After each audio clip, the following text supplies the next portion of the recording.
শিশুটি। তারপরও পরিবারের নেই উচ্ছ্বাস আনন্দ, কারণ চারিদিকে থই থই পানি। খবর পেয়ে হেলিকপ্টার নিয়ে নবজাতক সহ অসুস্থ মাকে উদ্ধার করে কুমিল্লা সিএমএইচে ভর্তি করে র্যাব সদস্যরা।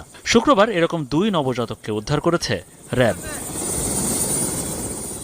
পানিবন্দীদের উদ্ধারের পাশাপাশি দিনভর চলে ত্রাণ কার্যক্রম। ফেনী, নোয়াখালী, কুমিল্লার বিভিন্ন জায়গায় শত শত প্যাকেট, শুকনো খাবার, ওষুধ, স্যালাইন ফেলা হয় হেলিকপ্টার থেকে।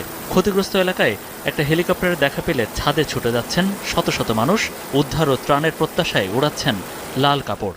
আমরা এই মুহূর্তে আছি ফেনীর পরশুরাম উপজেলার সবচেয়ে ক্ষতিগ্রস্ত যে এলাকাতে, সেখানে দুর্গতদের মাঝে ত্রাণ বিতরণ হচ্ছে এবং প্রতিটা ভবনের সামনে এসে, মসজিদ ভবন রয়েছে, স্কুল ভবন রয়েছে, সেই ভবনের ছাদের উপরে শত শত মানুষ, হাজার হাজার মানুষ তারা অবস্থান নিয়েছে। আসলে এই মানবেতর পরিস্থিতি নিজের চোখে না দেখলে বোঝা যাবে না